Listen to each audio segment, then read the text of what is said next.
Assalamualaikum warahmatullahi wabarakatuh. Alhamdulillah.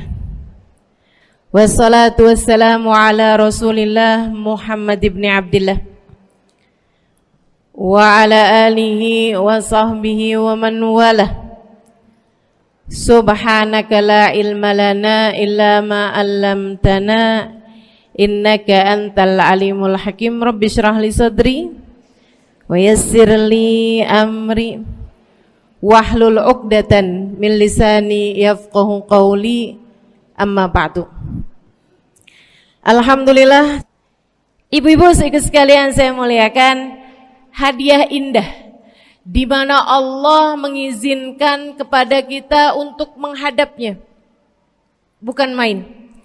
Siapa kita ini sampai diizinkan Allah untuk bolak-balik menghadap kepada Allah Subhanahu wa taala dalam salat-salat kita. Saya pernah dengar dari para guru-guru kami, guru-guru saya, mereka mengatakan di saat orang sholat, di saat kamu sholat, di saat saya sholat, bukan hanya karena saya mau sholat, kamu mau sholat, akan tetapi karena kamu dianggap mulia di mata Allah, sehingga Allah izinkan dirimu untuk menghadap padanya.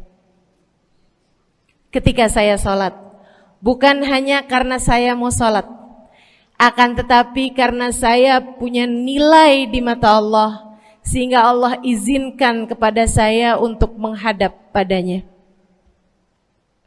Sebaliknya, ketika kamu tidak mau sholat, bukan hanya karena kamu tidak mau sholat, akan tetapi karena kamu sudah jatuh dalam pandangan Allah, terhina dalam pandangan Allah, sehingga Allah tidak lagi mengizinkan kepadamu untuk menghadap kepadanya. Ketika seseorang tidak sholat, bukan hanya karena dia tidak mau sholat, akan tetapi karena ia sudah tidak lagi bernilai di mata Allah, sehingga Allah tidak izinkan dia untuk menghadap padanya. Teman-teman, saudariku sekalian yang saya muliakan, kalau bicara tentang sholat nih teman-teman, ada 4 tingkatan, ada 4 kelas. Untuk kamu melihat sholatmu sudah ada di kelas yang mana. Kalau saya boleh bilang kelas teratasnya nih kelas bisnis, oke lah ya. Kelas bawahnya lagi kelas atasnya kelas eksklusif ya, kelas eksekutif. Terus bawahnya lagi kelas bisnis, bawahnya lagi kelas, tapi ada 4 kelas, bawahnya lagi kelas gerbong. Nggak naik dalam kereta nih ya. Kelas yang paling bawah kita bahas nih, kelas gerbong nih. Kayaknya naik di atasnya nih ya, gerbongnya. Teman-teman sekalian, orang yang di saat mengerjakan sholat, dia kerjakan juga, tapi merasanya sebagai beban. Ya ampun, udah maghrib aja, baru juga asar. Ya ampun, males banget dah. Ini gak ada rusuh nih. Kita kan lagi jalan-jalan nih. Kita kan lagi belanja nih di Tanah Abang. Itu jamaah aja gimana sholatnya. Nah ini orang-orang yang menganggap sholatnya sebagai beban, malas kalau disuruh sholat, terutamanya subuh. Terutamanya sholat subuh. Ini Allah ceritakan orang-orang yang seperti ini adalah kelompoknya orang munafik. Naudzubillah. Alladzina idza qamu ila sholati qamu kusala. Orang-orang yang kalau disuruh sholat bangun juga sih, tapi malas banget. Setan nih nemenin dia, kayak naroin batu di atas kepalanya, bikin dia berat mau ngerjain sholat. Kalau lagi tidur, ngipas-ngipasin matanya, bobo aja lagi. 5 menit lagi, 5 menit lagi. Bangun-bangun udah siang. Pernah terjadi padamu?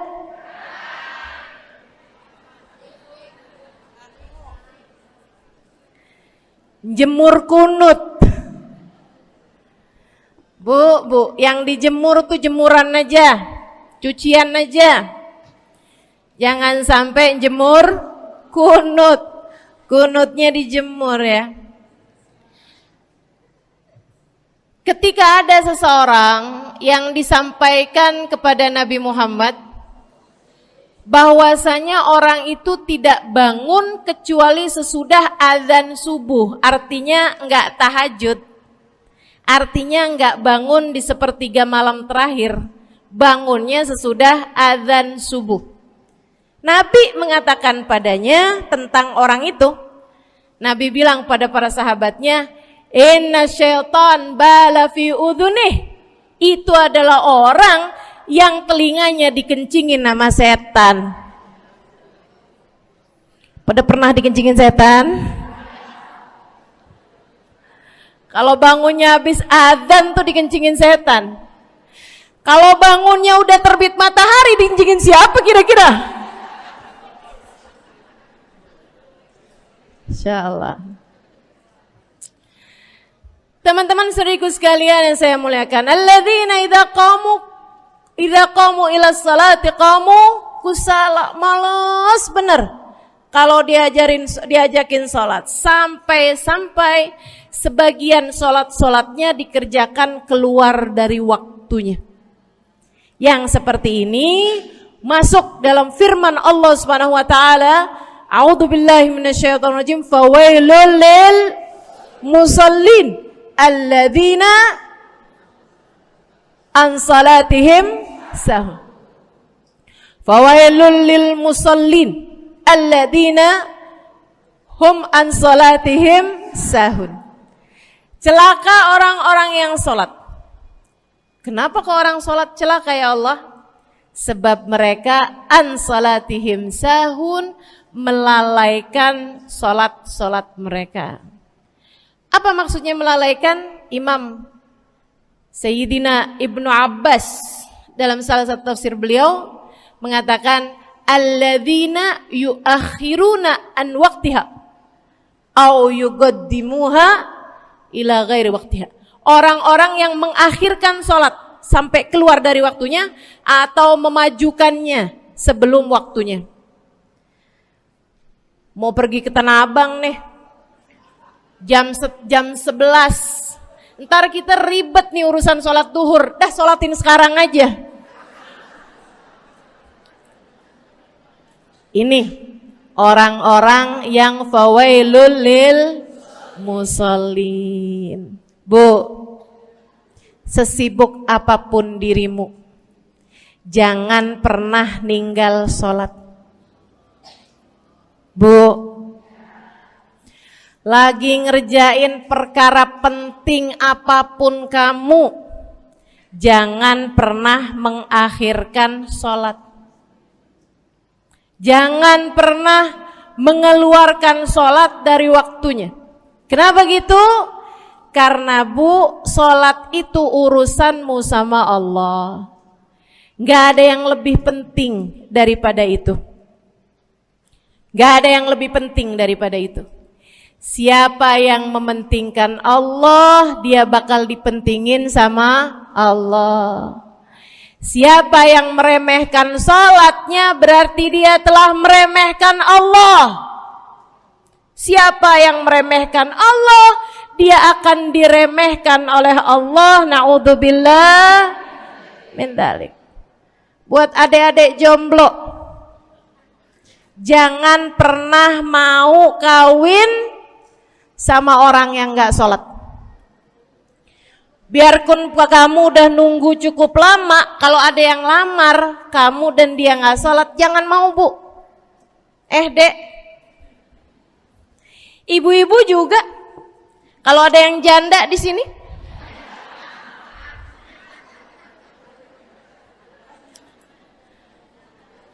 terus ada yang lamar kamu, Walaupun di garasinya ada kijang,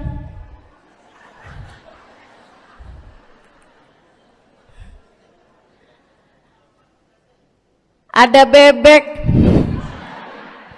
motor maksudnya ya, datang melamar kamu, jangan terima. Orang yang gak sholat, kamu jangan mau jadi istrinya. Kenapa? Saya kasih tahu ya, Allah aja dia tinggalin, apalagi kamu.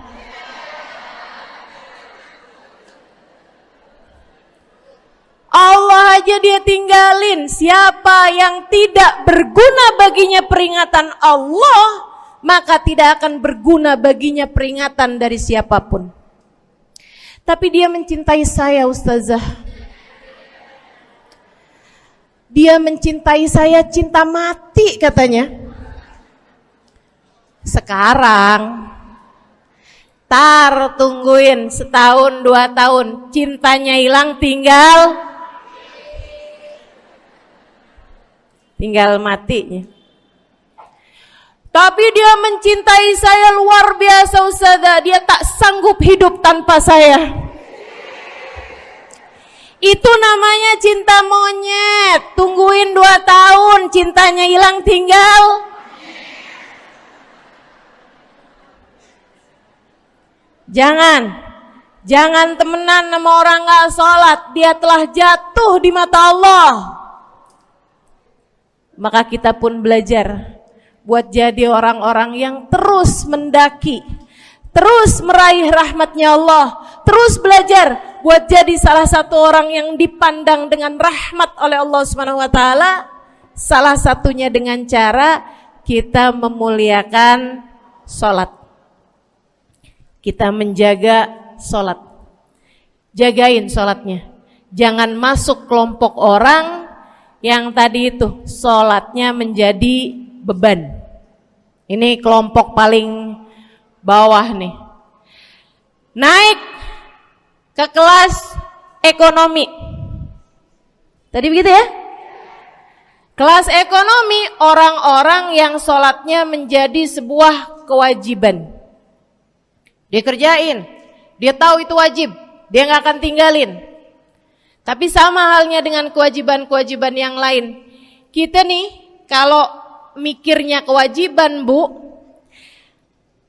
kalau nggak diwajibin lagi seneng. Betul nggak? Masih ada kayak beratnya gitu ngerjain sholat. Orang yang sholatnya dianggap sebagai kewajiban. Kayak anak-anak sekolah tuh, wajib pakai seragam, wajib ngerjain PR. Kalau 1 hari, besok enggak wajib pakai seragam. Ada enggak ya pakai seragam? Enggak ada. Enggak ada. Enggak ada yang besoknya dipakai seragam. Terus tanyain, kenapa kamu tetap pakai seragam? Abisnya saya suka sama seragamnya. Enggak ada. Karena mereka menganggap pakai seragamnya adalah kewajiban. Sekolahnya sebagai kewajiban. Jadi giliran besok libur anak-anak, hore gitu. Ada orang-orang yang sholatnya dianggap sebagai kewajiban. Nggak ada yang nambah kalau kewajiban tuh. Sholat sunnah boro-boro, sholat wajib aja kalau bisa dibikin sesingkat mungkin akan dilaksanakan dengan cara yang sesingkat-singkatnya.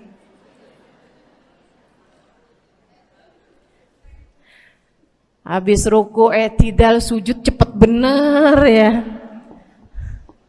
Malaikat raqib sama malaikat atid nih udah tahu aja kalau dia sholat. Habis ghairil maghdubi alaihim waladdallin. Malaikat atid bilang sama malaikat raqib, kulhu, catat kulhu udah pasti.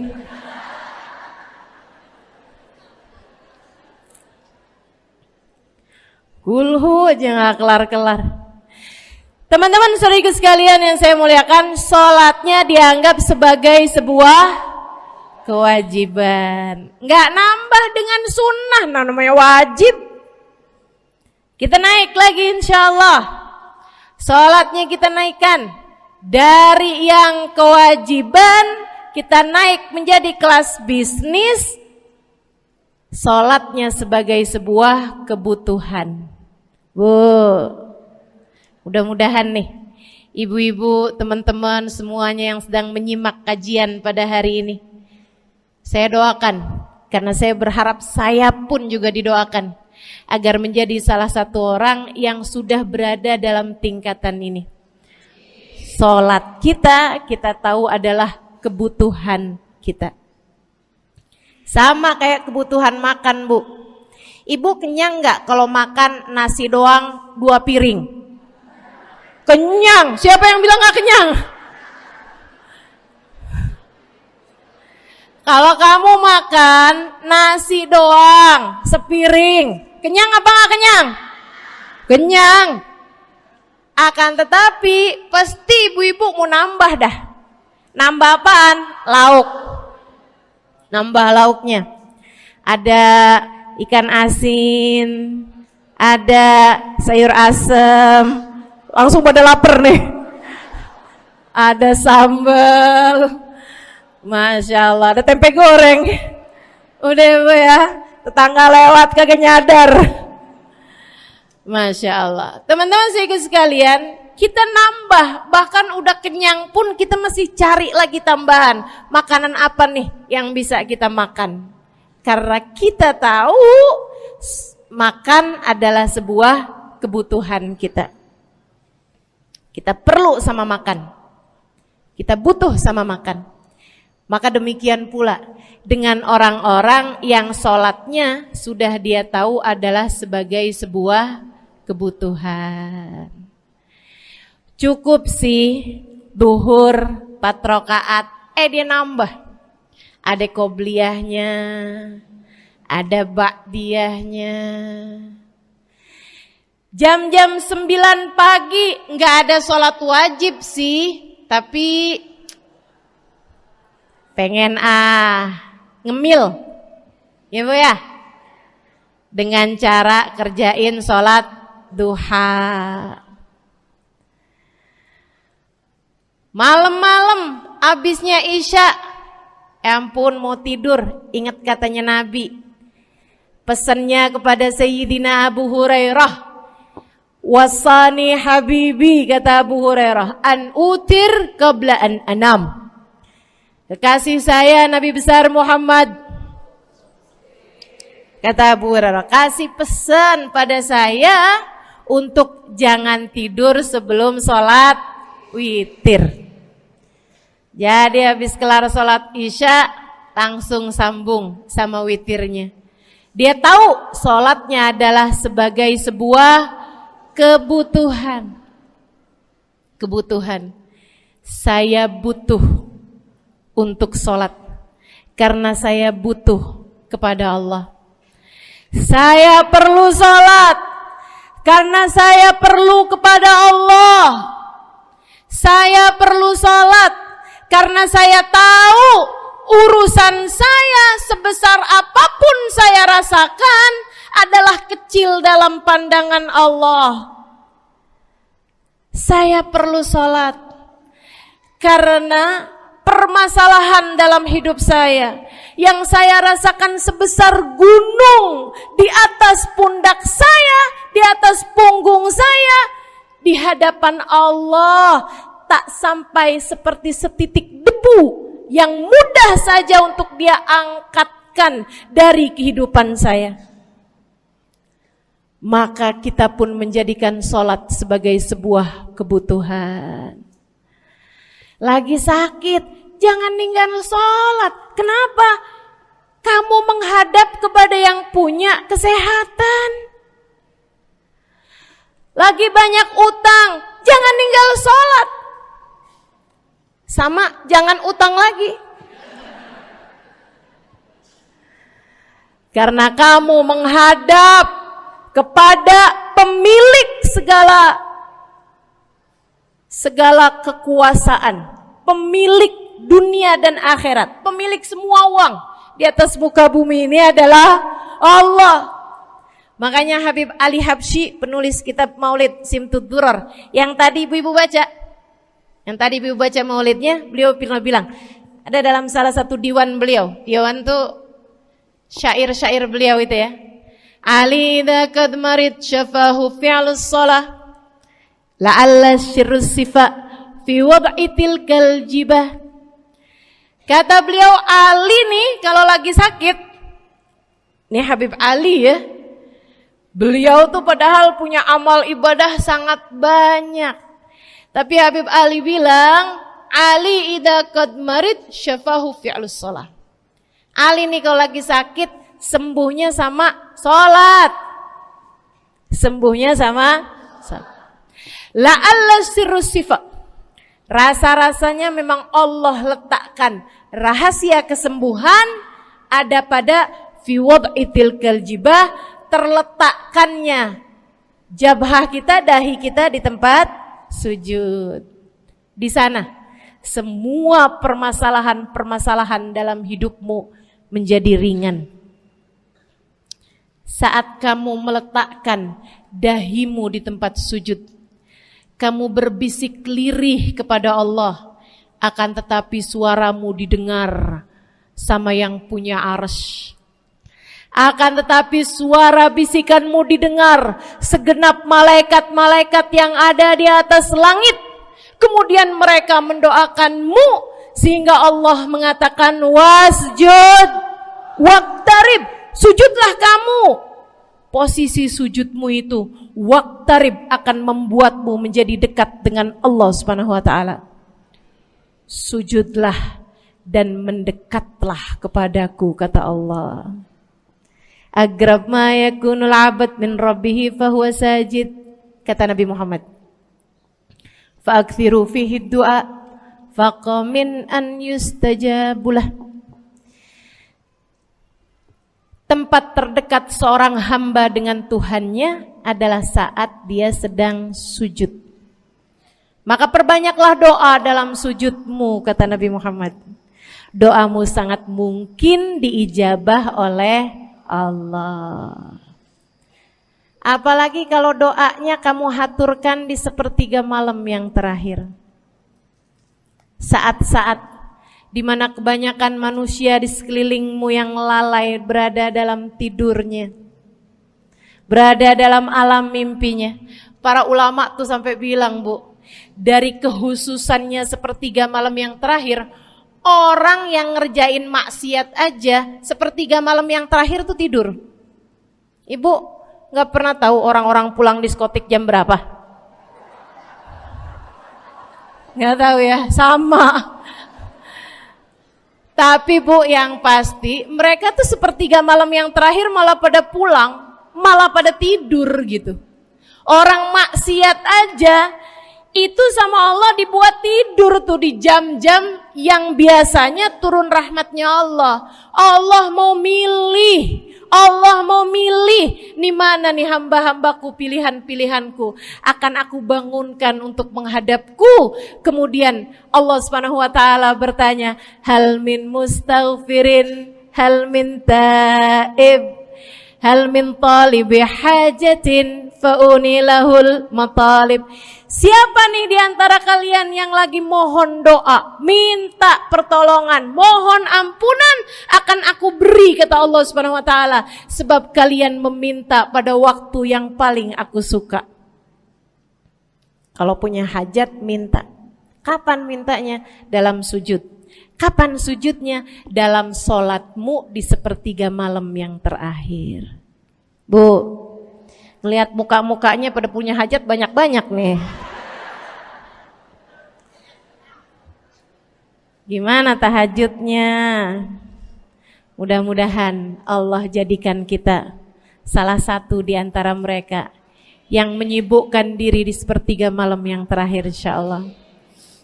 Sampai-sampai Bu ya, saya tinggal lama di kota Hadramut dulu.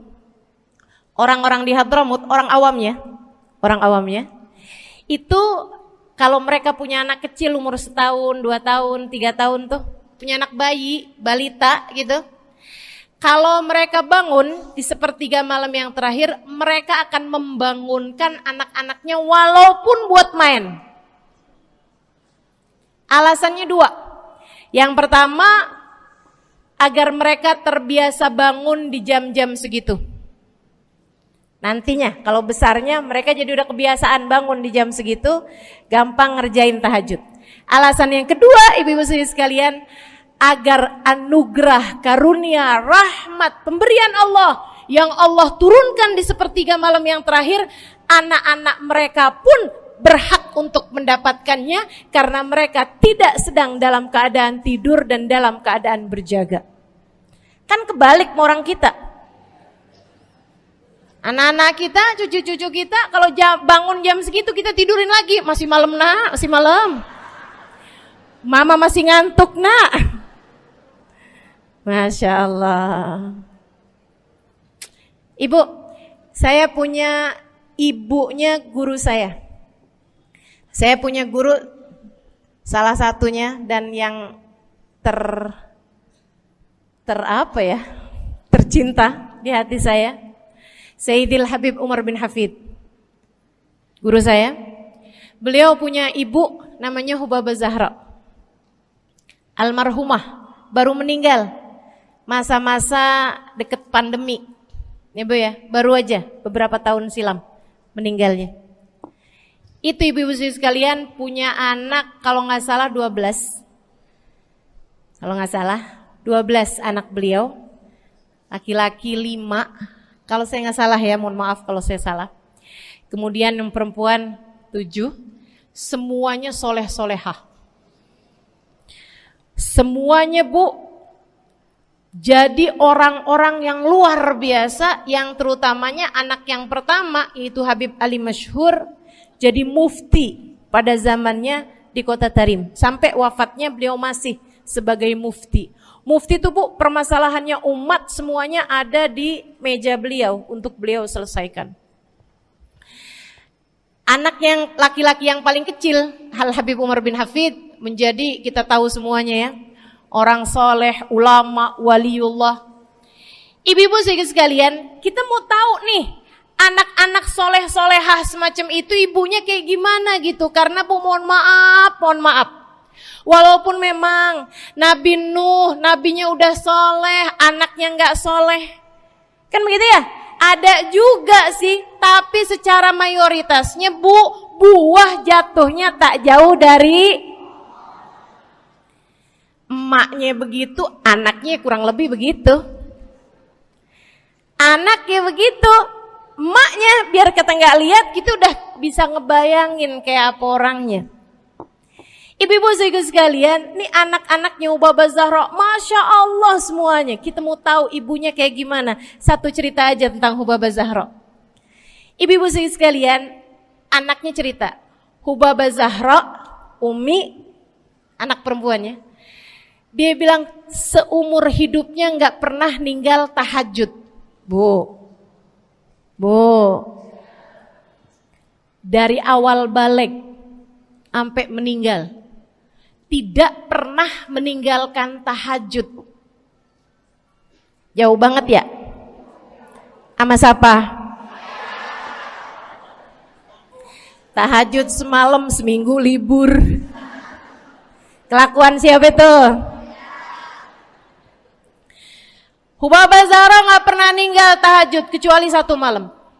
Satu malam itu beliau tuh lagi ada hajat besar, maksudnya lagi kayak ada acara pernikahan, kemudian beliau juga kelelahan, kecapean, baru tidurnya juga jam-jam 2, jam-jam mau jelang pagi Bu ya. Kelewatan tahajud. Bangun pas azan subuh. Ibu, beliau bangun dengan gemeteran. Beliau bangun dengan menggigil padahal enggak musim dingin. Beliau bangun, azan, innalillahi wa inna ilaihi rajiun. Azan, astagfirullah, ya Allah, astagfirullah, azan, ya Allah, ampuni Zahra ya Allah, ampuni Zahra ya Allah. Anaknya cerita, hari itu aku tidak pernah melihat ibuku berlelehan air mata sepanjang hari lebih daripada hari tersebut. Hari itu kami melihat ada seorang perempuan berlelehan air mata beristighfar memohon ampun kepada Allah karena satu malam dalam hidupnya beliau meninggalkan tahajudnya, teman-teman. Masya Allah, Masya Allah. Tiap kali makan ingat gitu, ya ampun tadi malam gak tahajud, samihni ya Rab, samihni ya Rab, sampai gak enak makan. Insya Allah, insya Allah. Mudah-mudahan Allah jadikan keagungan sholat ada dalam hati kita. Sholat kita jadi kebutuhan. Insya naik tingkat eksekutif, teman-teman. Tadi saya ulangin lagi dah, karena ibu-ibu kan suka rada lupaan. Kelas yang paling bawah, kelas apa tadi? Gerbong. Menjadikan sholatnya sebagai beban. Kelas berikutnya menjadikan sholat sebagai kewajiban. Naik lagi menjadikan sholat sebagai kebutuhan. Tingkat terakhirnya ada hamba-hamba tercinta di sisi Allah yang menjadikan sholat mereka sebagai sebuah hiburan dalam hidupnya, hobi dalam hidupnya. Diawali, dicontohkan oleh baginda kita Nabi besar Muhammad yang mengatakan dalam hadis sahihnya, wa ju'ilat qurratu aini fis shalah, wa ju'ilat qurratu aini fis shalah. Dijadikan, kata Nabi Muhammad, Allah telah menjadikan, dijadikan li untukku qurrat aini, kesenanganku dalam kehidupan, kebahagiaanku ada pada, hobiku ada pada as-shalah, salat. Nabi itu orang yang kesenangan beliau, hobi beliau adalah salat. Kana idza faza'ahu amrun aladha ila shalah. Kata para sahabat meriwayatkan, Nabi kalau lagi dengar kabar-kabar yang gak enak, segera menuju kepada sholat.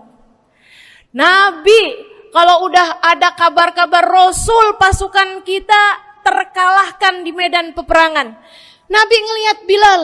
Kemudian Nabi Muhammad nanya, udah dekat waktu sholat Bilal? Sebentar lagi Rasul, arihni bihaya Bilal, arihni bihaya Bilal. Yuk Bilal, santaikan diri saya Bilal, tolong hibur diri saya Bilal. Segera azan dan kita akan sholat bersama-sama wahai Bilal. Kesenangan beliau, hobi beliau dalam sholat, dalam hidup adalah sholat.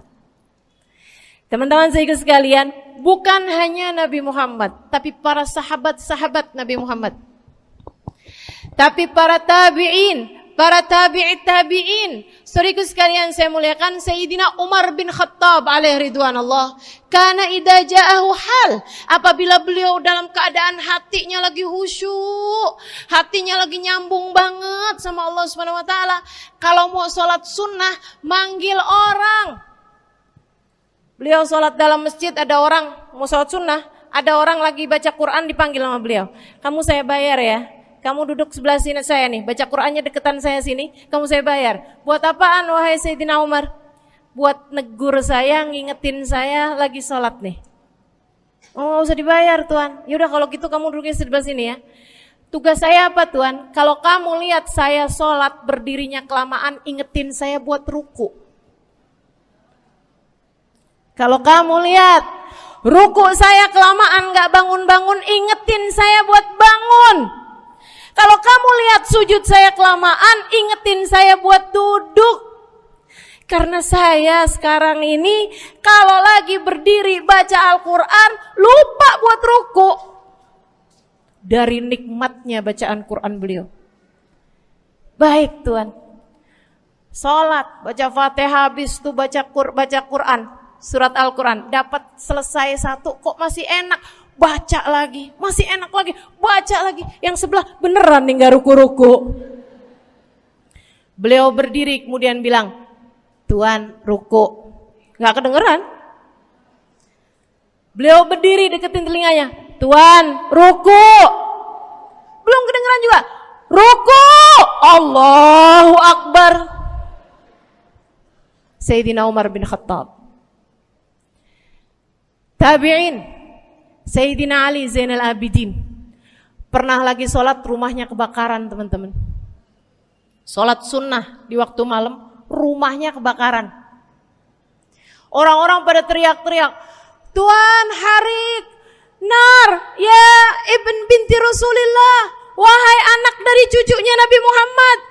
Tuan, ada api di sekitarmu. Tuan, kebakaran. Tuan, kebakaran. Allahu Akbar. Sami Allahu liman hamidah. Enggak lihat apa-apa. Habis selesai sholat baru lihat, kebakaran nih rupanya. Orang-orang pada bilang, kami sudah mengingatkanmu Tuan. Apa jawab beliau? Al-hadni an-narul kubro.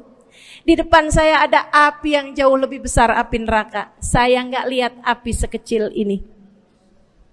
Masya Allah.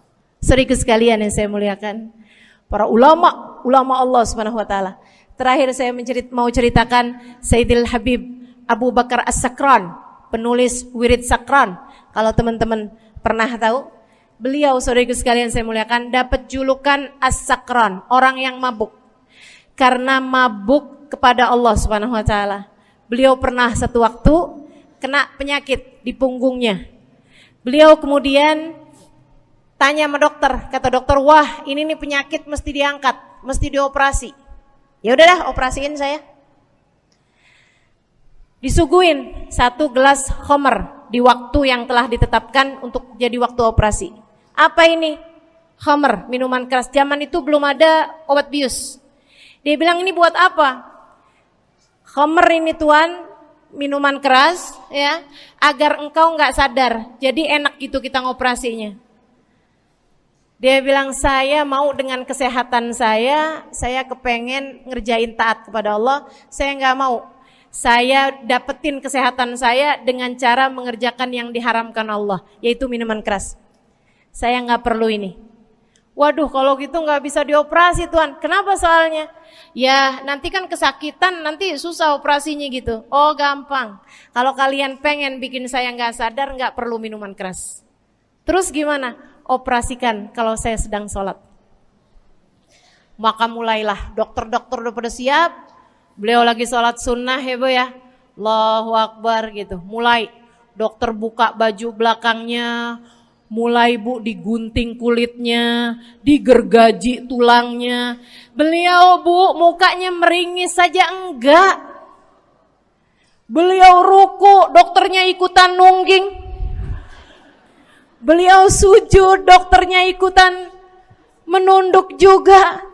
Beliau sholat nikmat banget. Sampai beliau selesai dari sholat, beliau nanya sama dokter-dokternya, kenapa gak nurut tadi tuh waktu saya sholat mestinya operasi. Kata dokter, udah selesai Bib dari tadi. Masya Allah. Radiyallahu ta'ala anhum wardahum. Ini bukan kelas-kelas kita, saya cuma ceritain aja sama ibu-ibu. Bukan berarti ibu-ibu nanti pas waktu sakit bilang sama dokter-dokter gak usah dibius. Beda hati Bu, beda hati. Ibu ya, beda iman, beda semuanya kita sama mereka. Yang pasti, makanya saya kan yang ini gak doa nih. Pas yang kebutuhan tuh baru saya doa. Kenapa? Karena kayaknya tingkatan kita dah Bu ya. Mentok dah di sampai kebutuhan itu dah. Insya Allah, mudah-mudahan Allah jadikan kita orang yang menjaga salat insya Allah. Di ayat-ayat sebelumnya Allah Subhanahu Wa Taala sedang menceritakan kenikmatan-kenikmatan yang Allah Subhanahu Wa Taala berikan kepada segenap umat manusia. Mengingatkan, kata Allah, la ya'lamu man khalaq wa huwal latiful khabir. Bukankah kamu tahu? Kamu kan lihat siapa yang menciptakan manusia ini, yang menciptakan kalian semua. Dia adalah Allah, zat yang maha latif, maha lembut, al-khabir, zat yang maha mengetahui. Walladzi ja'ala lakumul arda dalulan famshu fi manakibiha wa kulu min rizqihi wa ilaihin nusyur. Dialah yang menciptakan bumi ini dalul.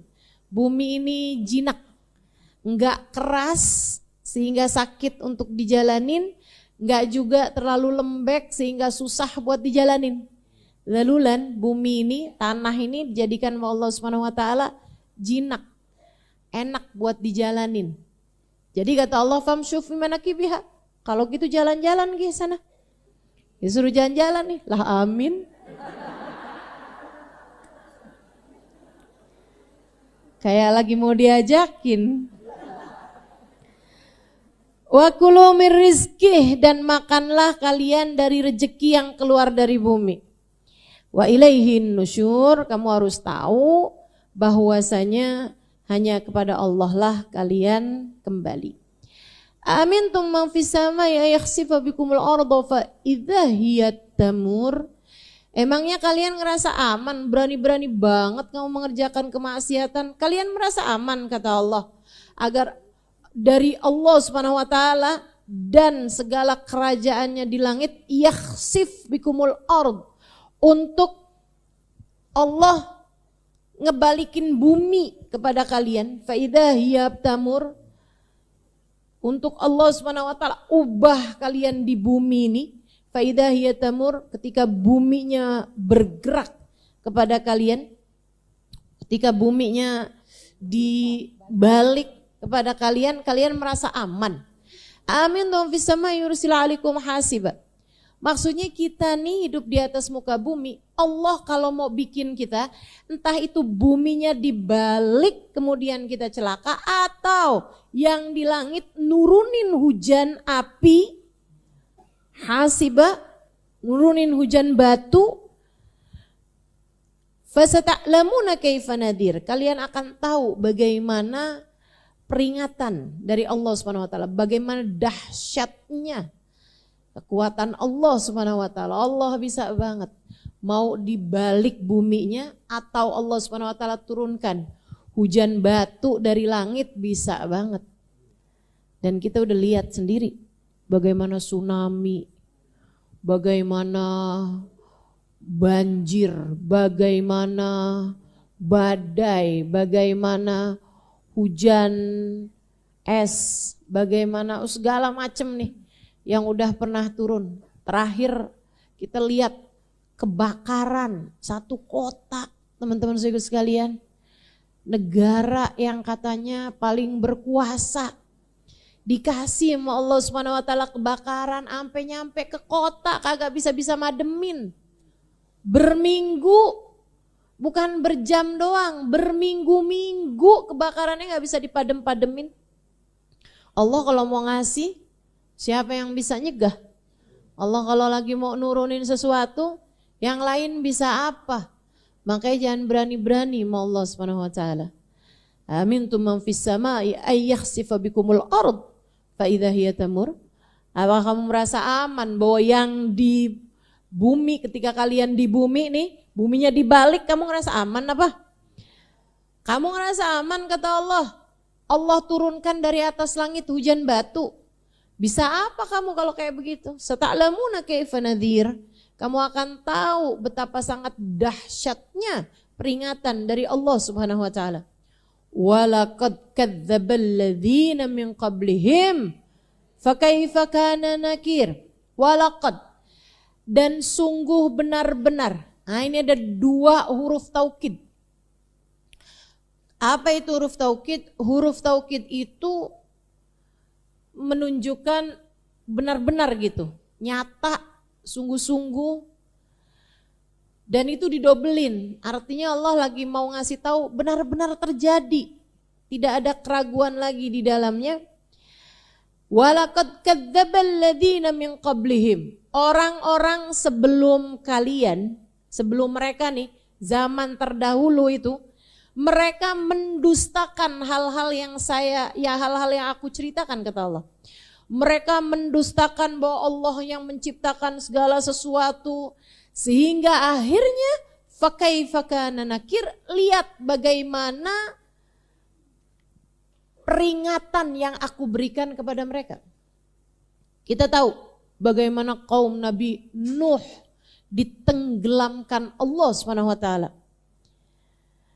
dengan banjir bandang sampai sepenuh bumi ini air semuanya. Nabi Allah Nuh alaihissalam ketika mendustakan nabinya, ketika mereka nggak percaya sama Nabi Nuh, Nabi Nuh bikin kapal, diledekin sama mereka. Nuh, kita ini gak punya lautan. Sejak kapan kapalnya bisa lewat di daratan? Itu kamu mau dorong kapalnya Nuh. Sejak kapan bisa didayung di daratan? Dicontohin sama mereka, diketawain sama mereka. Tiap mereka lewat ngetawain kapalnya Nabi Nuh. Sama Nabi Nuh dibilangin, kamu sekarang ketawa, liatin ntar. Beneran teman-teman, Allah udah bilangin. Kita baca tuh kan ceritanya dalam Al-Quran. Bagaimana Allah SWT bilang, Nuh, entar tuh faida farut tenur.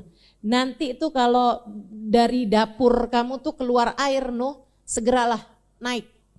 Naik ke atas kapal, kami akan tenggelamkan buminya, kamu bawa tuh semuanya, rombongan orang-orang yang beriman bersama dengan keluargamu semuanya bawa.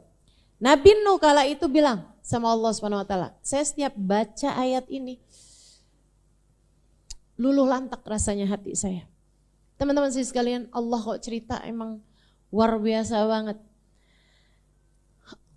Nabi Nuh tuh waktu dikabarin kami akan tenggelamkan bumi wahai Nuh. Nabi Nuh bilang, ya Allah selamatkanlah aku dan keluargaku. Kata Allah, iya Nuh. Dijanjiin sama Allah SWT, iya Nuh. Aku akan selamatkan kamu dan keluargamu. Jadi sekalian, datang nih peringatan banjirnya dari dapurnya Nabi Nuh. Nabi Nuh segera panggilin umat yang beriman yang memang udah sudah dikondisikan. Telinga saya tuh udah terlatih. Asal dengan orang bersin udah pasti jawab yarhamukillah. Teman-teman sekalian, jadi sama Nabi Nuh itu sudah dipersiapkan umatnya. Pokoknya nanti kalau saya kasih aba-aba buat naik kapal. Maka Nabi Nuh begitu ada tanda-tandanya itu udah keluar dari dapurnya Nabi Nuh segera memerintahkan umatnya buat naik semua ke atas kapal. Teman-teman saudaraku sekalian, termasuk Nabi Nuh bawa semua binatang yang ada di atas muka bumi ini, binatang darat ya. Binatang darat. Kalau binatang laut, ya emang jadi lautan. Jadi rumah dia semua tuh. Binatang udara juga kan burung-burung masih nggak apa-apa. Bisa hinggap di dahan-dahan pohon gitu kan. Atau di mana lah gitu, bisa keliling-keliling aja di atas laut gitu. Nah sementara nih yang binatang-binatang darat naikin semuanya tuh. Nah yang sekarang binatang-binatang yang ada itu semuanya anak keturunan dari binatang-binatang yang dulu. Termasuk semutnya, kecoa. Ustazah kenapa gak ditenggelamin aja ya kayak kecoa segala tuh ya. Lah Nabi Nuh mah gak kayak kamu. Semua makhluknya Allah SWT selamatin, termasuk ular apa semuanya itu. Jadi sekalian naikin tuh di atas kapalnya Nabi Nuh. Naiklah Nabi Nuh ke sana. Anaknya udah pada ada juga.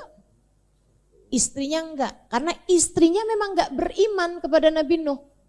Makanya nih para istri jangan ngandelin kesolehan suamimu. Tenang, suami saya soleh.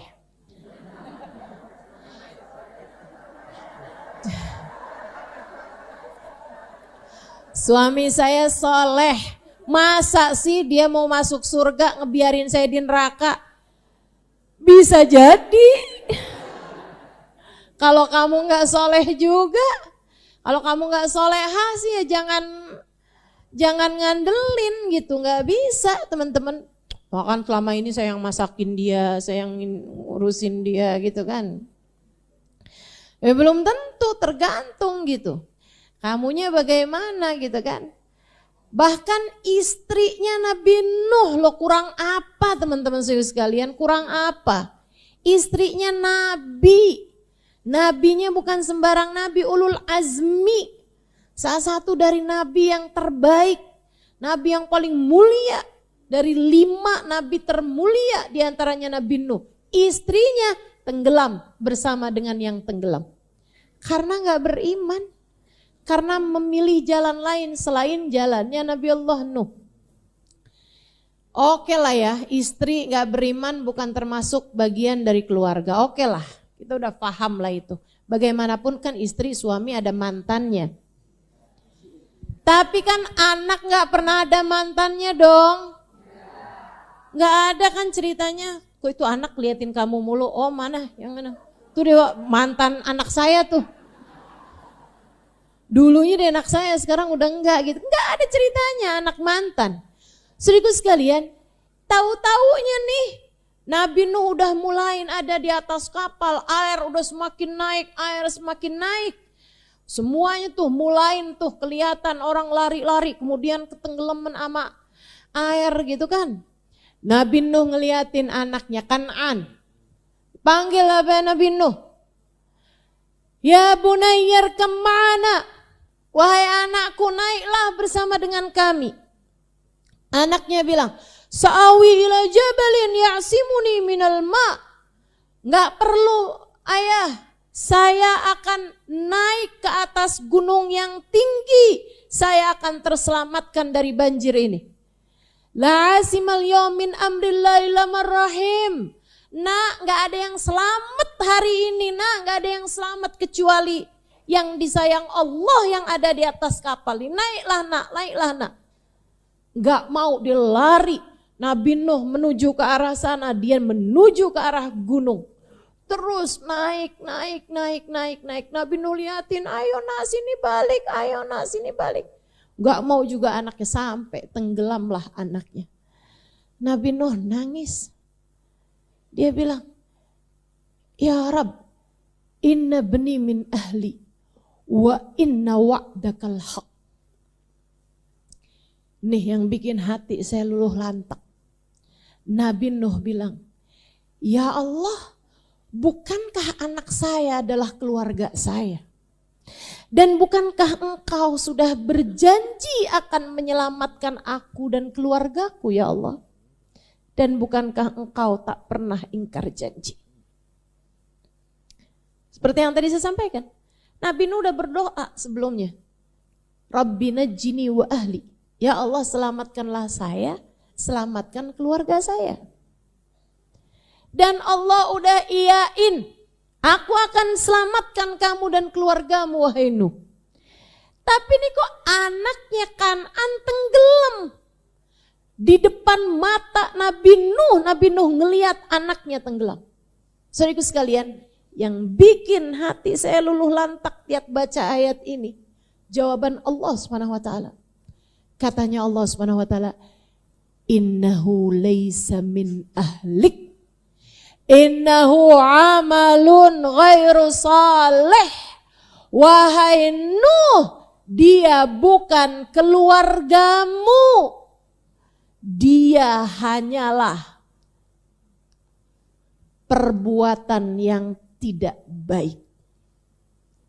Dia, Allah gak bilang dia hanyalah anak yang berbuat kedurhakaan, enggak. Allah bilang dia hanyalah amal-amal buruk. Dia adalah perbuatan yang tidak baik wahai Nuh. Karenanya aku tidak selamatkan dia. Saudaraku sekalian, betapa terkadang pelaku kemaksiatan sudah tidak lagi disebut sebagai orang di hadapan Allah SWT. Allah kemudian menisbatkan orang tersebut sebagai amalun ghairu salih. Kamu jangan biarkan dirimu membiasakan dosa, jangan menormalisasi dosa. Kamu bisa jadi tetap mengerjakan dosa, tapi kamu harus tahu bahwa itu dosa. Kenapa gitu? Sebab kalau kamu menganggap bahwa itu bukan dosa, mencari pembenaran, Sampai kemudian kamu terbiasa melakukannya. Bisa jadi kamu dianggap di sisi Allah sudah bukan orang lagi, tapi menjadi perbuatan yang kamu lakukan tersebut. Kalau ada orang misalnya, naudzubillah, pacaran, sampai kemudian naudzubillah zina, sampai kemudian berulang kali melakukan zina tersebut. Itu kalau masih yang dia tahu bahwa itu dosa, sambil hatinya tetap menganggap bahwa itu dosa, dan hatinya tetap menganggap bahwa orang yang tidak melakukannya lebih baik, lebih mulia daripada dirinya yang tenggelam dalam dosa. Dia tahu bahwa itu dosa. Dia hanya terkalahkan dengan hawa nafsu. Sehingga dia selalu bilang, ya Allah ampuni saya ya Allah. Saya sebenarnya gak pengen ya Allah, tapi kok tiap kali ketemu sama dia dan terjadi lagi ya Allah. Terus aja gitu kayak gitu. Selagi masih kayak gitu tuh masih gak apa-apa. Yang bahaya itu kalau kemudian daripada kawin tapi bercerai juga, mendingan gak usah kawin, ya biasa aja lah, emang zamannya udah kayak gini kok. Gak apa-apa ya tinggal bersama gitu aja. Aduh gak usah kolot-kolot lah, biasa aja kali. Tuh juga tuh pesepak bola udah punya anak berapa sekarang baru kawin tuh katanya. Lalu menjadiin yang kayak begituan sebagai dalil. Teman-teman saudaraku sekalian yang saya muliakan, jangan sampai membenarkan. Nah itu kalau kamu sudah membenarkan, menganggapnya sebagai bukan lagi dosa, khawatirnya dalam pandangan Allah bukan hanya kamu dianggap bukan hambanya Allah, bahkan Allah bisa menganggapmu bukan lagi manusia, melainkan amalun ghairu shalih. Sudah dinisbatkannya sebagai kamu adalah perbuatan yang tidak baik. Anaknya Nabi Nuh, anaknya Nabi, Bu. Anaknya Nabi. Kamu bisa ngandelin apa sama bapak kamu? Orang tua kamu siapa? Kok kamu sampai ngerasa aman? Siapa? Bapak saya kiai. Cuman kiai, Nabi anaknya Allah tenggelamkan. Apa? Kamu mau ngandelin apa? Mau ngandelin siapa? Bapak saya seorang hafal Quran. Nabi loh ini, anak seorang nabi. Lahir dari, mohon maaf, nutfahnya nabi, teman-teman saudaraku sekalian. Lahir dari nutfahnya seorang nabi. Spermanya seorang nabi. Kayak begitu tuh. Allah tenggelamkan bersama dengan yang tenggelam. Bukan hanya gak diakui sebagai anak seorang nabi, bahkan gak diakui Allah sebagai seorang manusia. Sedih bener. Gak ada yang bisa kamu andalin. Gak bisa kamu ngandalin siapapun. Buat nilai kamu di mata Allah SWT. Mau kamu anaknya siapa, cucunya siapa, muridnya siapa. Guru saya dong orang hebat. Guru kamu, kamunya. Saudaraku sekalian, ini saya lagi ngomongin diri saya sendiri nih. Saya selalu merasa bahwa saya punya guru-guru yang hebat. Betul, guru-guru saya hebat luar biasa. Cuman masalahnya kamu sendiri bagaimana Halimah? Semua bukan tentang siapa bapakmu, siapa kakekmu, siapa suamimu, bahkan siapa anakmu. Kamu punya anak soleh, anakmu. Kalau kamunya nggak dianggap Allah Subhanahu wa taala, Karena perbuatan kamu yang bergelimangan dengan dosa gak akan bawa manfaat apa-apa. Gurumu, siapamu aja, teman-teman saudaraku sekalian. Kalau kamu yang gak mengikuti jalan mereka, gak ada yang bisa buat kamu andalkan sebagai nilaimu di sisi Allah SWT. Nah kalau umat manusia nih, karena kamu anaknya kiai, kamu dimuliakan. Iya. Karena kamu anaknya seorang ulama, kamu dimuliakan sama orang. Betul. Tapi jangan sampai kemuliaannya orang kepadamu membuat kamu lupa siapa diri kamu. Itu pesan Hubabah Bahiyah buat saya. Terus tuh beliau pesenin sama saya. Halimah, gak ada yang tahu siapa diri kita selain Allah dan diri kita sendiri. Gak ada yang tahu. Gak ada orang yang benar-benar kenal sama kita selain Allah dan diri kita sendiri. Jangan sampai penilaian orang kepadamu Halimah mengaburkanmu, membuatmu kabur, samar melihat dirimu sendiri. Orang hanya lihat saternya Allah SWT, penutupan aib dari Allah SWT. Orang hanya lihat bagus-bagusnya kita aja. Tapi yang lebih daripada itu kita yang tahu. Hati kita jelek-jeleknya kita yang tahu. Betul? Suudon-suudonnya hati kita, buruk sangkanya hati kita, siapa yang tahu? Kita sendiri yang tahu. Kamu jangan kegeeran dibilangin orang, wih solehah banget ya. Kamu yang tahu betapa kalau malam-malam mau bangun tahajud, mata sepet bener mau dibuka. Iya. Yang bilang 5 menit lagi deh. Terus kamu tidurin tiba-tiba bangun udah subuh. Iya kan? Jangan kegeeran kalau dibilangin orang solehah, kamu yang tahu siapa diri kamu. Kamu yang tahu siapa diri kamu. Yang besok mau puasa dikenyangin dari hari ini.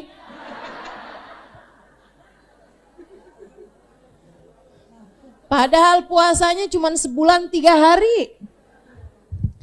Segitunya udah, besok mau puasa nih, kenyang-kenyang dah hari ini. Kenyang-kenyang dah hari ini. Ya Allah, kita yang tahu siapa diri kita. Betapa kalimat-kalimat yang keluar dari hati kita nih masih kurang bagus. Ngelihat begini suudon, ngelihat begitu suudon, ngelihat situ. Ngelihat ahli maksiat kita sombong. Ngelihat ahli taat kita suudon. Betul? Ngelihat orang maksiat, ih neraka tuh pasti. Ngelihat ahli taat, ih riya tuh pasti. Ya Allah.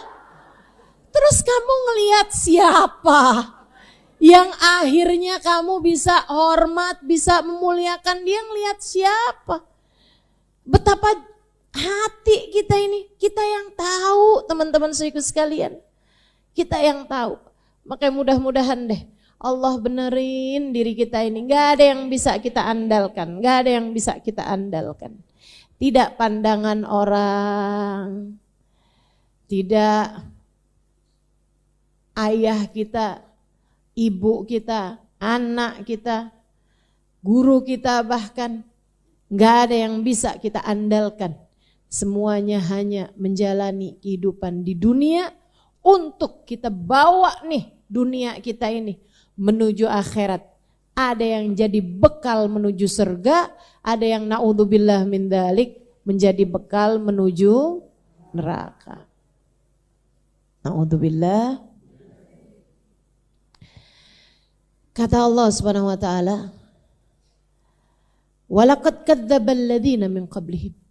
Umat sebelum kamu tuh sudah mendustakan. Umatnya Nabi Nuh, umatnya Nabi Saleh, umatnya Nabi Lut, umatnya Nabi, semua nabi-nabi tuh. Umatnya Nabi Musa, umatnya Nabi Ibrahim, umatnya Nabi Isa, semua umat sebelum kalian mendustakan nabinya, mendustakan keimanan mereka kepada Allah Subhanahu wa taala. Fakaifa kana nakir, lihat bagaimana azabku ketika turun kepada mereka. Lihat bagaimana peringatan yang aku berikan kepada mereka, kata Allah Subhanahu wa taala. Ada yang selamat? Enggak. Enggak ada yang dibiarkan selamat. Nah, umat Nabi Muhammad, nabinya doa tiap malam. Ya Allah, umat saya kalau lagi ngerjain dosa, tungguin ya Allah, tungguin. Jangan turunin azab ya Allah, tungguin. Jangan dulu diturunin azab ya Allah. Yang kafir Muhammad, yang kafir gimana? Jangan ya Allah, jangan turunkan azab kepada mereka. Yang merangin kamu Muhammad, jangan ya Allah, jangan turunkan azab kepada mereka. Yang habis melemparimu dengan batu, wahai Muhammad, waktu engkau hijrah ke Taif, gimana? Kalau aku turunkan azab kepada mereka, jangan ya Allah, jangan ya Allah.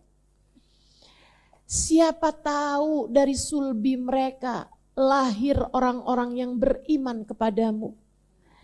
Andai pun mereka yang gak beriman, ntar anaknya ya Allah, anaknya kali-kali beriman ya Allah. Enggak anaknya cucunya ya Allah, cucunya siapa tahu beriman ya Allah. Jangan dihancurin warga Taif ya Allah. Nabi Muhammad sallallahu alaihi wasallam. Sampai beliau di saat perang Uhud, teman-teman saudaraku sekalian, di antara peperangan yang begitu dahsyatnya, dahi beliau robek keluar darah.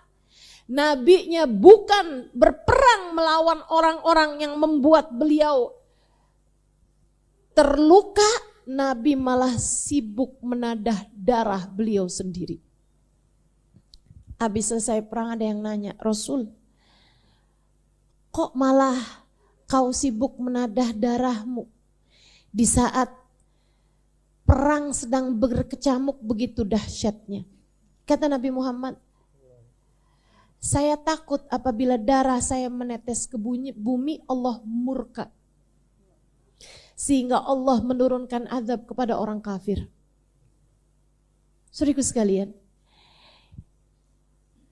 ini perbedaan gede banget nih antara kita sama Nabi Muhammad. Kita kalau ada orang melukai kita,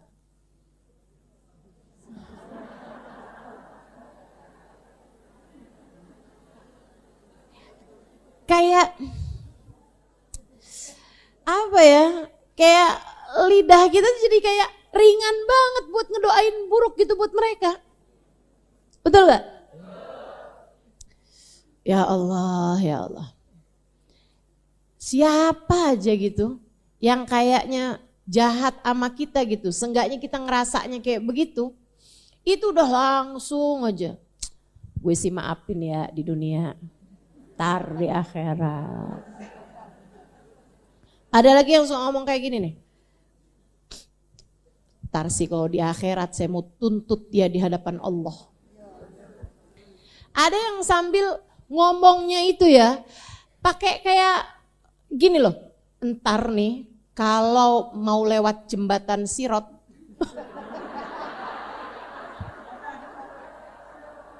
saya akan tuntut dia di hadapan Allah. Tunggu dulu nih, kamu panitia akhirat bagaimana nih? Kok kayak segala sampai bisa mastiin sebelum lewat jembatan Sirat? Bu, Allah itu maha pemaaf. Yang pendendam itu kan kamu. Lah kok kenapa kamu libat-libatkan Allah dalam urusan dendammu? Terus ya kamu yakin, saya yakin adanya karma. Dia yang telah menyakiti saya satu waktu nanti. dia akan dibalas di dunia sebelum akhirat. Oke, kalau kamu yakin adanya karma, bisa jadi yang sekarang ini adalah merupakan karma kamu. Kamu dulunya pernah berbuat jahat sama orang, sekarang kamu dijahatin sama orang. Kan bisa begitu. Kenapa sama orang kamu sebutnya bakalan dapat karma, sama kamu kagak? Ini cara mikir kita nih. Nabi Muhammad bahkan sama orang kafir, Nabi Muhammad gak mau kalau orang kafir tersebut diturunin azab. Masa kamu sama-sama orang Islamnya kok malah berharap mereka diturunin azab sama Allah? Hanya karena dia bikin hajatan kamu gak diundang?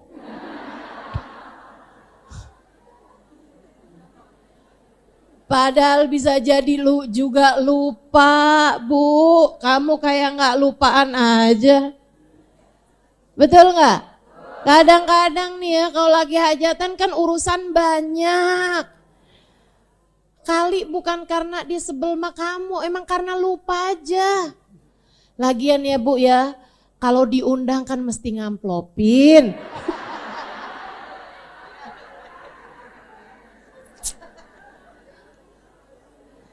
Nggak diundang bagus dah.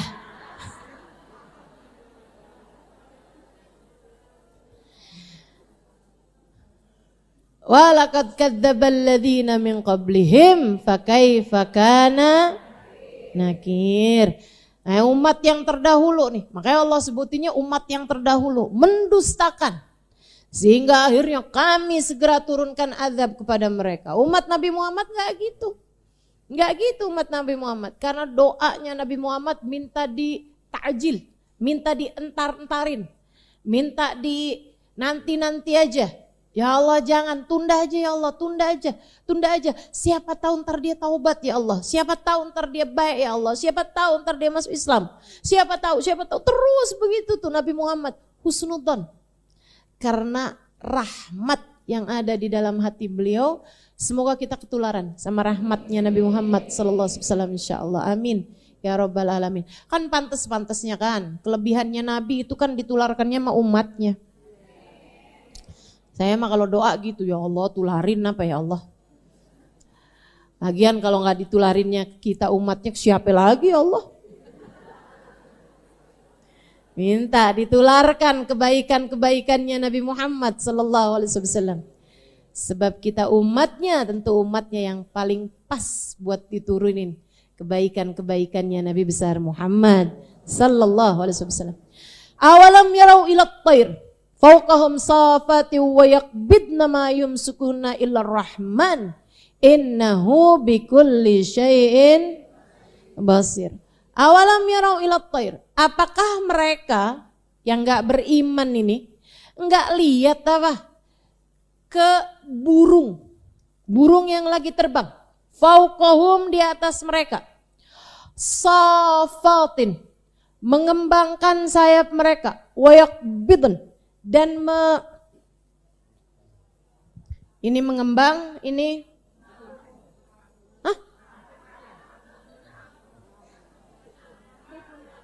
mendekap,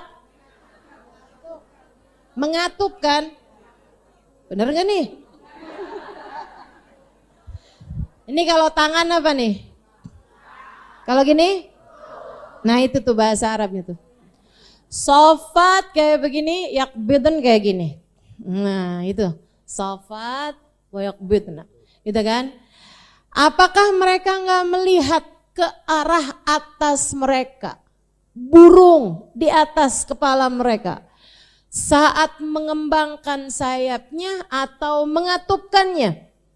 Mayum sikuhunna, tidak ada yang menjaga mereka dari jatuh ke atas bawah ini, ke bumi ini, illa rahman, kecuali Allah subhanahu wa ta'ala yang maha penyayang. Innahu bikulli syai'im basir, sesungguhnya Allah subhanahu wa ta'ala terhadap segala sesuatu basirun, maha mengawasi, maha mengetahui, maha mengawasi.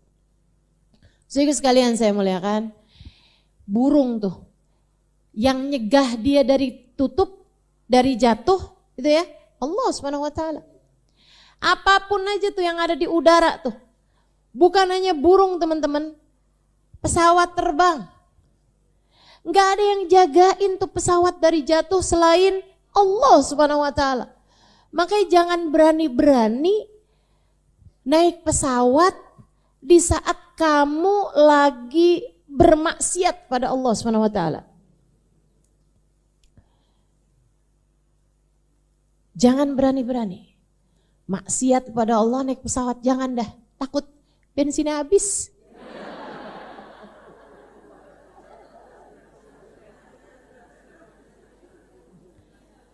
Ya kan? Kalau di daratan mobil itu, kalau misalnya bensinnya habis kan cuma mogok doang. Kalau di atas, ya Allah teman-teman, kalau kamu rajin baca berita, kabar tentang pesawat jatuh tuh kenapa? Sebabnya tuh bisa macam-macam. Pernah sebabnya cuman karena baling-balingnya kemasukan burung. Pernah dengar gak? Pernah bandara tutup berhari-hari gara-gara asap Gunung Raung. Pernah dengar beritanya? Saya ceritain.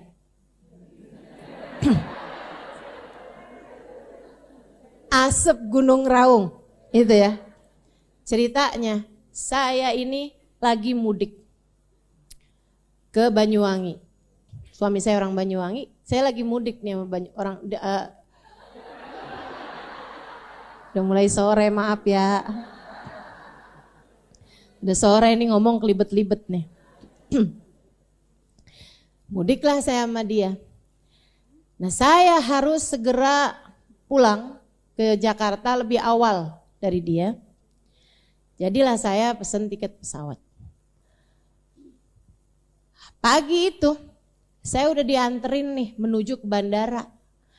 Mana keluarga kami itu kayak keluarga dari kampung lainnya. Yang kalau mau ke bandara kayak orang mau pergi haji.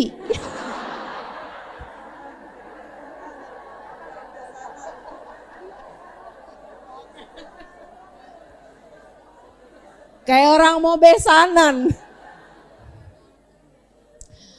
Dianterin lah ke bandara, di tengah jalan dapat kabar bandaranya tutup. Gara-gara asap Gunung Raung. Gunung Raung betul itu ya namanya ya. Udah akhirnya kita pun balik tuh. Dari menuju bandara nggak jadi balik lagi. Tapi saya harus segera pulang hari itu. Akhirnya suami saya bilang, oke, kamu saya naikin pesawat dari Denpasar. Baiklah kalau gitu. Cari-cari tiket, ada tuh. Berangkatlah saya naik kapal laut. Nah, suami nih. Di atas kapal tuh kita liatin kan, mesti keluar dari mobil tuh kan. Di atas laut tuh. Saya bilang sama suami saya, asap Gunung Raung itu kayak apa sih? Akhirnya suami saya bilang kayak gini, kayak itu tuh Halimah. Jangan-jangan itu. Terbang teman-teman asapnya. Saat itulah saya dapat kabar nih. Kalau ternyata Bandara Denpasar tutup. Allahu Akbar.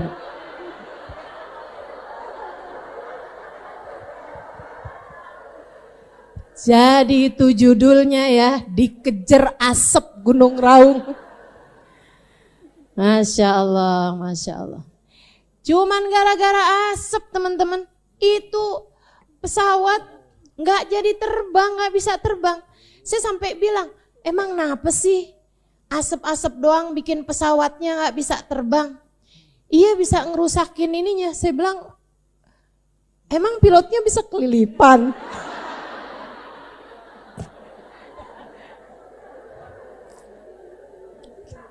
Ya Allah, ya Allah.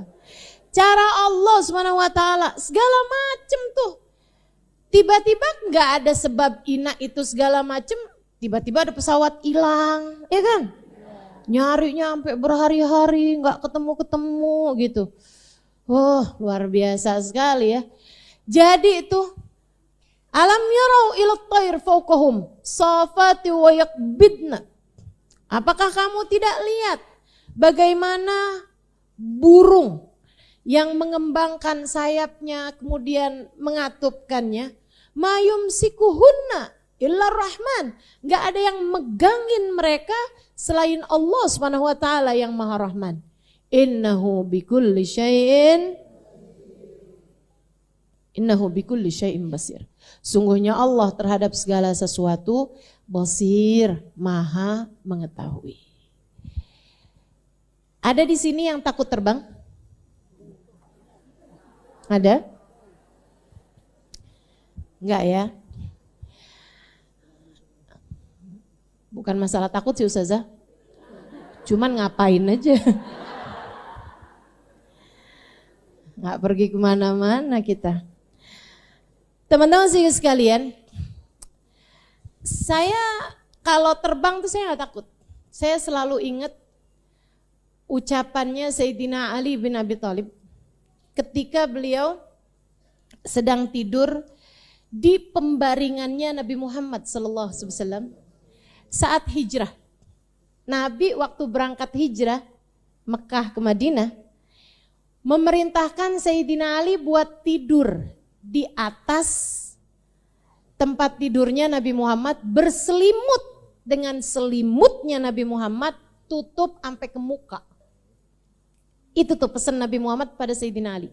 Di hari yang orang-orang kafir berkumpul untuk membunuh Nabi Muhammad SAW, ketika kabar Nabi Muhammad akan berangkat hijrah bocor. Ada orang-orang munafik yang membocorkan kabar tersebut sehingga akhirnya berita tersebut kedengaran sama kaum kafir Quraisy. Mereka meeting, rapat, diputuskan mereka akan berjaga di sekitar rumah Nabi Muhammad. Begitu Nabi Muhammad keluar, Nabi Muhammad akan dibunuh dengan pedang mereka bareng-bareng keroyokan. Sehingga nggak bisa dituntut darahnya kepada seorang pun di antara mereka. Akhirnya mereka akan disuruh membayar 100 ekor unta. Mereka akan siapin 100 ekor untanya. Katanya gitu. Saudara sekalian, Nabi nggak batalin. Walaupun Nabi tahu, Nabi nggak batalin. Tetap diperintahkan Allah buat pergi malam tersebut. Nabi panggil Sayyidina Ali. Ali, nam ala firashi. Wahai Ali, tidurlah di atas tempat tidurku dan tutupilah badanmu dengan selimutku. Tutupilah seluruh tubuhmu dengan selimutku. Sayyidina Ali nggak bilang, Hasan Hussein masih kecil Rasul. Kesian mereka kalau harus jadi yatim. Itu kan direncanakan mau dibunuh loh Bu. Tutupan pakai selimut, kalau kemudian ditebas batang lehernya lagi tidur kayak gitu. Ya Allah. Saudaraku sekalian yang saya muliakan, tidurlah Sayyidina Ali malam hari tersebut dan kita tahu ceritanya. Mereka Allah Subhanahu wa taala jadikan tidur ketika Sayyidina Ali, ketika Nabi Muhammad baca surat Yasin, wa ja'ala min baini aydihim sadda wa min khalfihim sadda faghshaynahum fahum la. Kami jadikan di depan mereka ada penghalang, belakang mereka ada penghalang, kemudian mereka pun gak ada yang bisa lihat. Jadi mereka tidur semua, Nabi Muhammad jalan lenggang sampai ke rumahnya Sayyidina Abu Bakrin Siddiq. Saudara sekalian, yang saya mau ceritain sama kamu, Sayyidina Ali tuh pernah ditanya sama orang, wahai Sayyidina Ali, gimana rasanya tidur di pembaringan Nabi, berselimut dengan selimut Nabi di hari yang orang bersepakat untuk membunuh Nabi Muhammad sallallahu alaihi wasallam. Kamu nih kayak ditumbalin nih sama Nabi Muhammad. Tidur kamu tuh rasanya kayak apa? Apa jawab Sayyidina Ali? Saudara sekalian, Sayyidina Ali bilang, saya tidak pernah tidur lebih lelap daripada malam itu.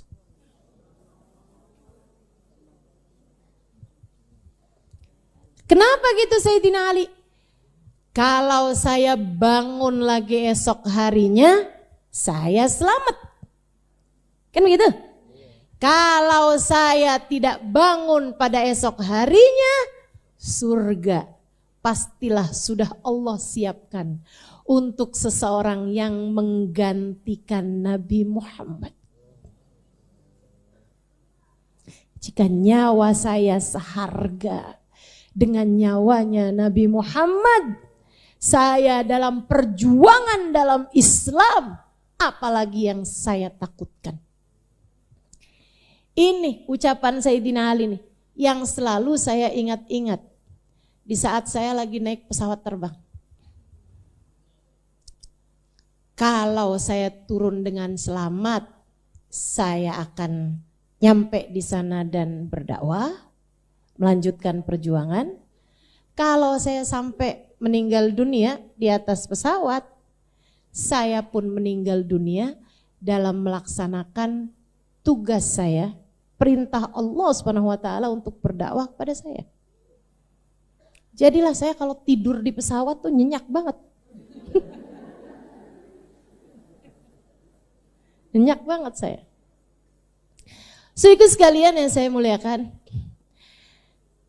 yang saya takutkan cuma satu doang. Dan mudah-mudahan jangan sampai itu terjadi. Jangan sampai saya naik pesawat dalam keadaan bermaksiat kepada Allah. Saya takut tuh. Kalau sampai kenapa-napa, gimana coba?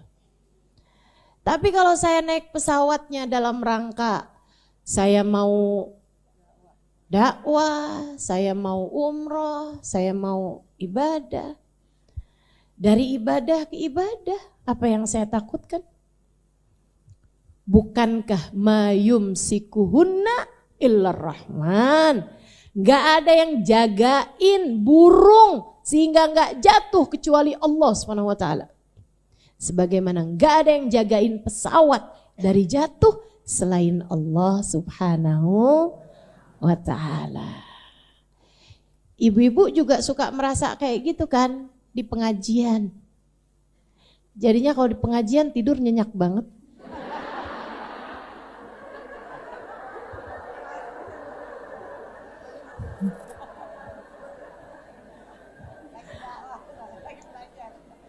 Lagi ibadah saya. Kalau ada apa-apa kan ibadah saya. Jadi tenang saya. Dari tenangnya sampai yang ngantuk banget sih ini. Enak banget nih dipakai tidur. Ayo bangun, bangun. Amman hadzal ladzi yarzuqukum in amsaka rizqah. Oh bukan. Amman hadzal ladzi huwa jundul lakum yansurukum min dunir rahman. Inil kafiruna illa fi ghurur. Adakah sesiapa yang dapat menjadi tentara, yang dapat membantumu, yang dapat menolongmu min dunir rahman, selain Allah Subhanahu wa ta'ala yang maha rahman. Inil kafiruna illa fi ghurur. Sesungguhnya orang-orang kafir berada dalam keadaan tertipu. Berada dalam keadaan tertipu. Siapakah yang akan menjadi tentara bagimu, yang dapat membelamu selain Allah Subhanahu wa ta'ala yang maha rahman? Orang-orang kafir hanyalah dalam keadaan tertipu. Yang bisa ngebela kita itu adalah yang dikasih sama Allah Subhanahu wa ta'ala buat ngebela kita. Nih kan, yang ngebela kita nih dalam segala urusan cuma satu, namanya Allah. Nah Allah Subhanahu wa ta'ala nih teman-teman yang punya pembelaan, yang bisa ngebela orang, bisa ngebantu orang, bisa nyelamatin orang. Itu Allah Subhanahu wa ta'ala ngasih kepada hamba-hambanya. Ada yang dikasih sama Allah Subhanahu wa ta'ala, kamu bisa belain orang lain. Siapa namanya? Yang nomor satu namanya Muhammad bin Abdullah. La yashfa'un illa man adina lahur rahman.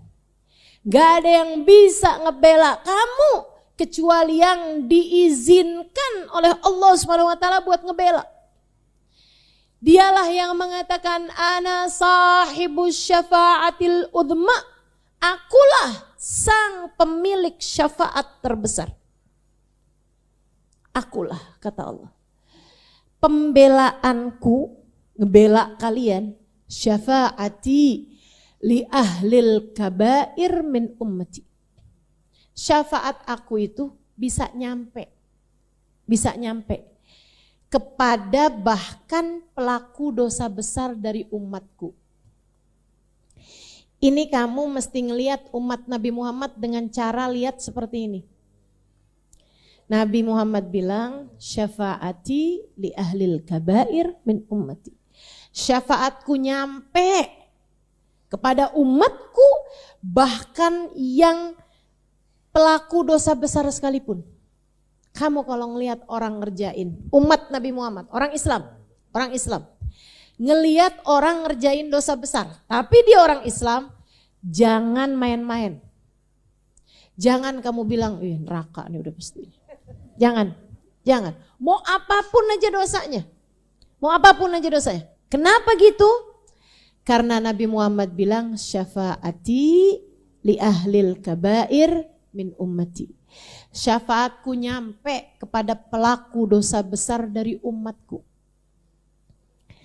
Kamu harus tetap punya pemikiran, siapa tahu dia dapat syafaatnya Nabi Muhammad. Siapa tahu.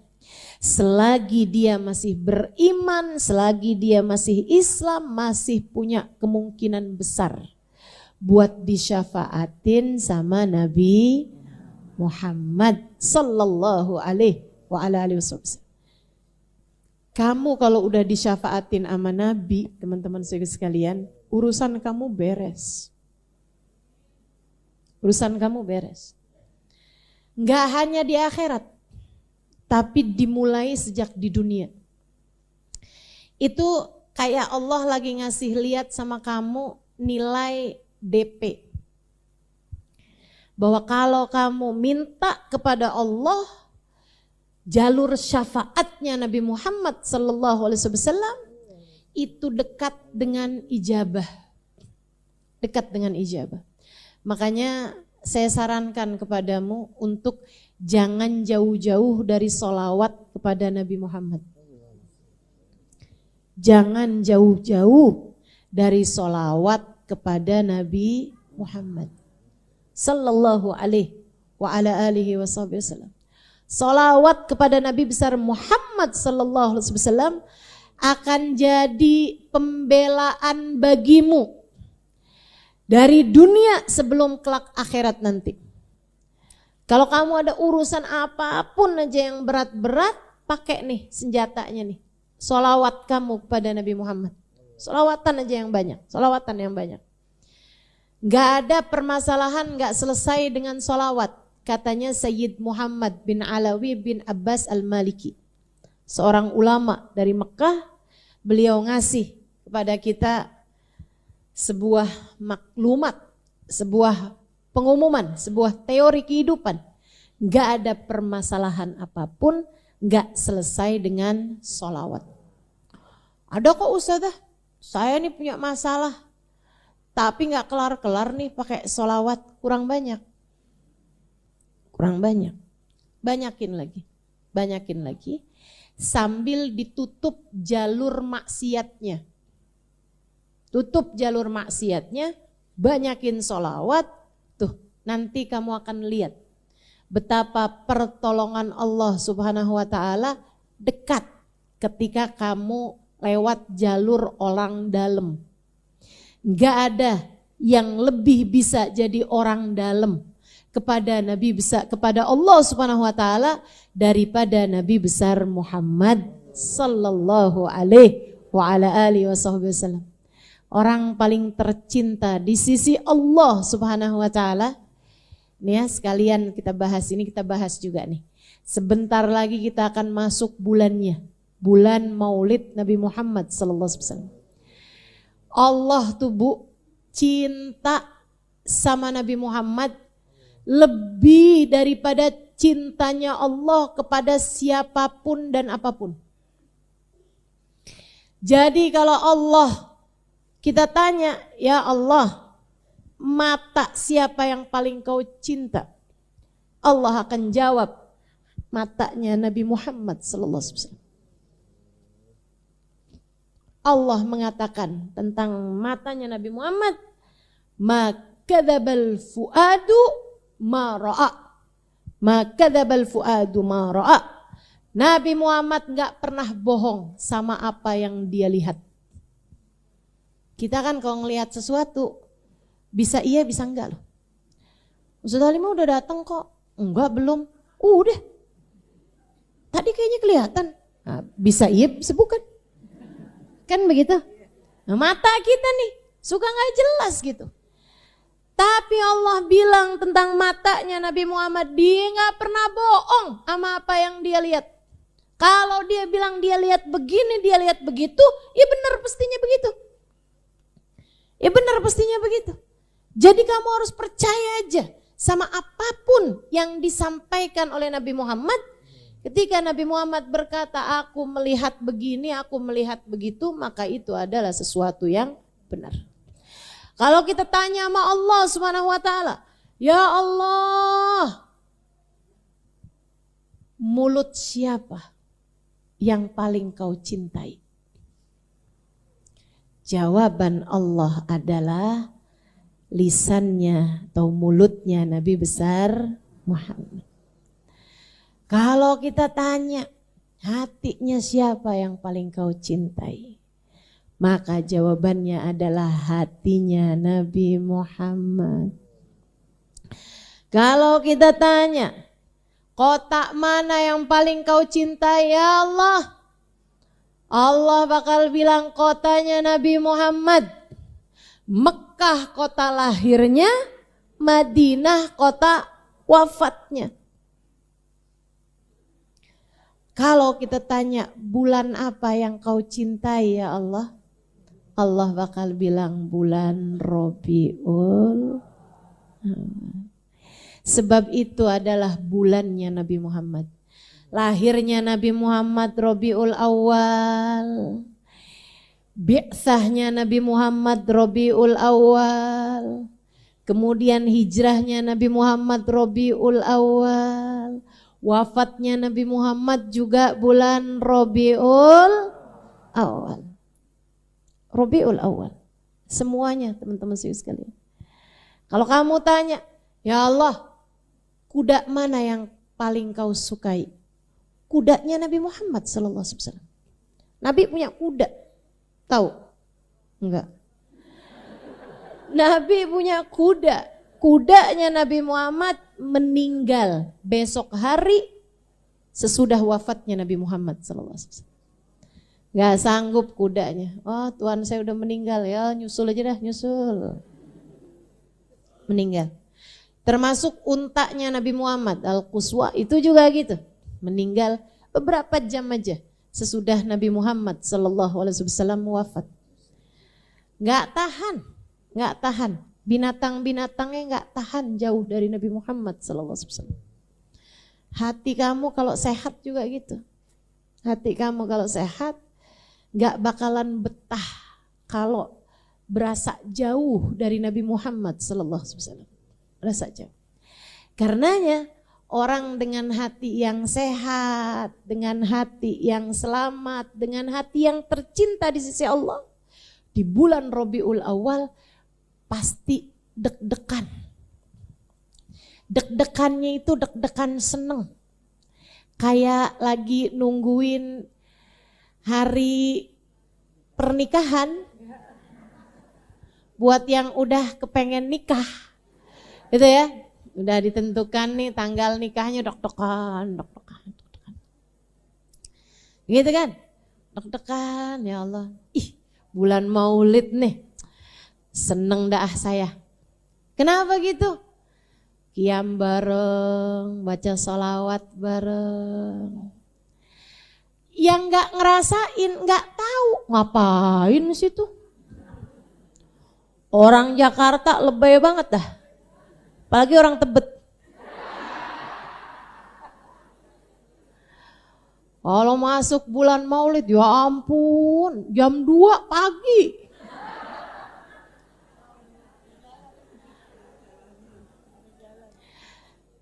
Masalahnya kamu nggak ngerasain sih, makanya nggak tahu. Ini urusan pecinta, yang nggak pecinta silahkan mundur. Emang lain urusan pecinta, nggak bisa dibahasain dengan kata-kata, teman-teman. Cinta, cinta. Cinta tuh nggak bisa dusta. Kamu bisa bilang, saya cinta sama Nabi Muhammad. Tapi Allah tuh nilai bukan dari kata-kata. Allah nilai dari rasa. Cinta itu adalah soal rasa. Cinta adalah soal rasa. Cinta. Ketika kamu melihat apapun terbayang-bayang dirinya. Makanya kalau datang bulan Rabiul Awal, rasanya tuh kayak semuanya ngingetin kita kepada Nabi Muhammad gitu. Betul gak? Ngelihat ustazah, pastinya. Ngelihat orang nih nyanyi suaranya bagus. Ih, kalau baca maulid pasti keren banget tuh. Ya kan begitu? Ngelihat apaan aja kayak ingetannya sama Nabi Muhammad sallallahu alaihi wasallam, sama maulid Nabi Muhammad, selawatan kepada Nabi Muhammad. Sampai ngelihat suami, gimana caranya biar izinnya dapat ya?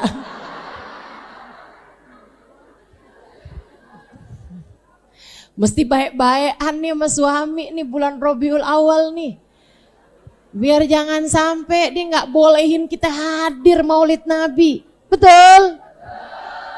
Saya belum dengar aja nih kabarnya suami-suami yang bilang kalau istrinya mendadak jadi lebih solehah di bulan Rabiul Awal. Biar dapat izinnya. Masya Allah. Semua hal mengingatkan kita kepada Nabi Muhammad sallallahu alaihi wasallam. Ngelihat masjid inget, Itihad kapan ya? Padahal yang lagi dilewatin bukan masjid Itihad. Istiqlal kapan ya Istiqlal? Gitu. Subhanallah, emang cinta tuh bisa begitu. Cinta bisa begitu. Ngelihat apapun. Teman-teman sekalian, para sahabat tuh kayak begitu. Ngelihat bulan. Anta syamsun. Anta badrun, anta nurun fauqa nuri. Kan begitu. Ngelihat permata berkilau, anta iksirun wa ghali, anta misbahun sudur. Engkau adalah matahari, terang benderang menyinari hati kami. Tapi di saat yang lain engkau juga seindah rembulan. Cahayamu begitu indah dikala kegelapan menyelimuti kami. Engkau adalah cahaya di atas segala cahaya. Anta iksir, engkau berlian, waghali, engkau begitu berharga. Anta misbahus suduri, engkau adalah cahaya buat hati kami. Para sahabat itu, teman-teman saudaraku sekalian, menceritakan tentang Nabi itu kebanyakan pakai alam semesta. Saya ngerti tuh, belakangan saya paham kenapa mereka ketika menceritakan tentang Nabi Muhammad itu menceritakannya pakai alam semesta. Kenapa gitu? Karena alam semesta itu kan gak berubah-berubah. Kalau mereka bilang kayak pohon delima, orang Indonesia kagak pada tahu. Pohon delima kayak apaan ya? Kan begitu. Bahkan kalau ceritanya kayak pelepah kurma. Orang Indonesia, pelepah kurma kayak apaan sih? Banyak di antara kita tuh yang mikir-mikir. Tapi begitu mereka bilang Nabi Muhammad itu kayak matahari. Ya kan? Orang udah langsung nangkep, wih matahari. Orang bisa lihat langsung. Nabi Muhammad kayak rembulan. Nah, orang bisa langsung lihat. Nabi Muhammad itu dermawan. Kayak apa? Kayak angin waktu bertiup. Wah, jadi sekalian lihat angin gak kalau bertiup? Gak pernah ngebedain loh. Gak pernah ngebedain. Angin tuh kalau bertiup, itu gak pernah bedain. Dia jelek gak usah kena dah. Gak pernah. Gak pernah. Ya Allah, angin kalau bertiup yang gede kena, yang kecil kena, yang siapapun kena. Kan begitu ya? Para sahabat tuh bilang, Nabi dermawan banget. Kayak apa? Kayak angin kalau bertiup. Wih, iya ya, gak pernah misah-misahin, gak pernah pilih kasih. Baginda kita Nabi besar Muhammad sallallahu alaihi wasallam. Nih bulan Rabiul Awal, saya pesenin kamu 3 hal. Tolong dikerjain. Kalau bisa sepanjang bulan Rabiul Awal tanggal 1 sampai tanggal terakhir. Kalau bisa lebih lagi panjangin sampai bulan Rabiul Tsani. Ya kan? Rabiul Awal, Rabiul Tsani 2 bulan dah. 3 hal aja. Biar kamu